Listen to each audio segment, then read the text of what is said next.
Hello and welcome to a reading from the Taliban, Afghanistan's most lethal insurgent group, written by Mark Silinsky and published by Praeger, an imprint of Bloomsbury Publishing in New York, New York.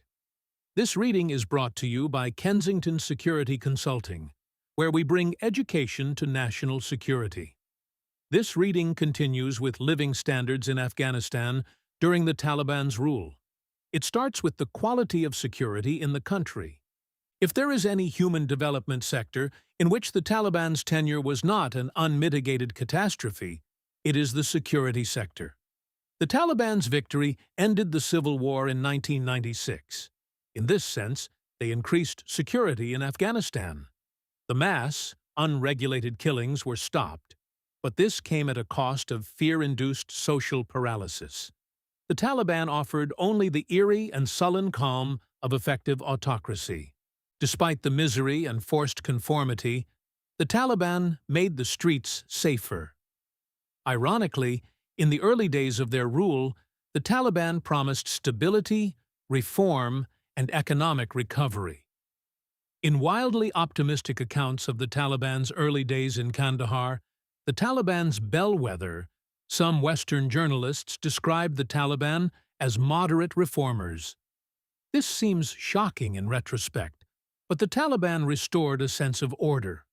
Fun was outlawed in Afghanistan, yet crime was low.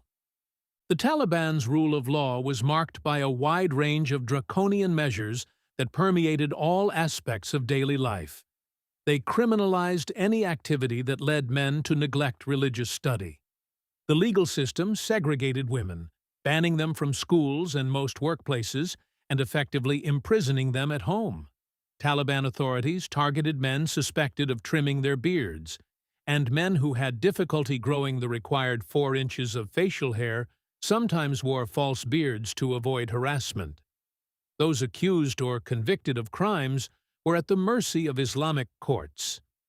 Amnesty International reported that 1,000 people were arrested within a month of the takeover, and that many disappeared. Particularly notorious were the legally sanctioned and internationally broadcast public revenge killings and amputations. As in Saudi Arabia, Afghan Sharia courts administered Quran-mandated single and double amputations, often in public. At the Kabul sports stadium, sedated criminals, usually punished for stealing small amounts, had their right hands amputated by Taliban physicians before the main attraction, the shooting of more serious offenders. Women were often whipped vigorously before the crowd. One woman was flogged 100 times for being with a man to whom she was not related. Women in the stadium wept as she was lashed.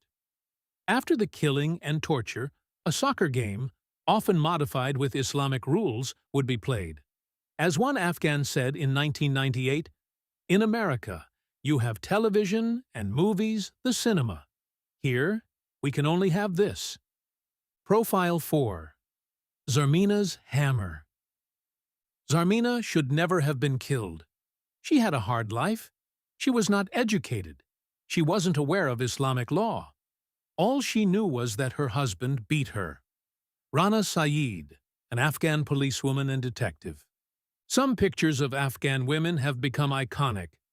The 1984 National Geographic photo of Gula, the ragged girl with haunting green eyes.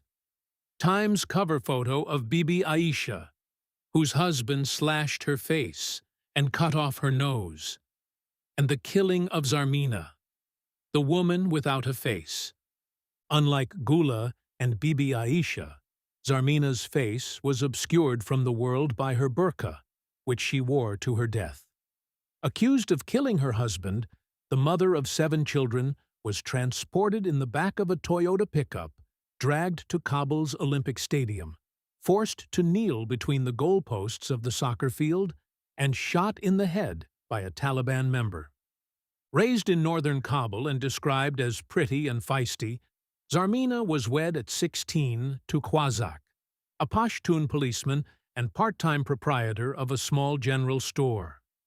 Quazak's personality began to sour as the Taliban solidified power.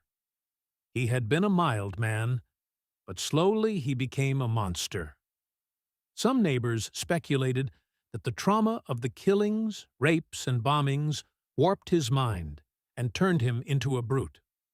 Others saw his descent into cruelty as consistent with his solidarity with the Taliban. Quazak regularly beat Zarmina and their children. He became a policeman for the Taliban and harassed and tormented girls and women.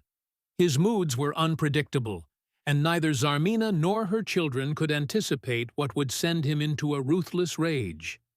Zarmina decided to kill Quazak. She may have drugged him by lacing his food with opiates, then clubbed him with a 10-pound mason's hammer. It may have been an elder daughter who delivered the lethal blow and then staged a scene of a burglary that turned violent. The Taliban police were suspicious immediately, and Zarmina and her 2 youngest children were imprisoned for 3 years. Zarmina confessed to the murder, claiming she acted alone.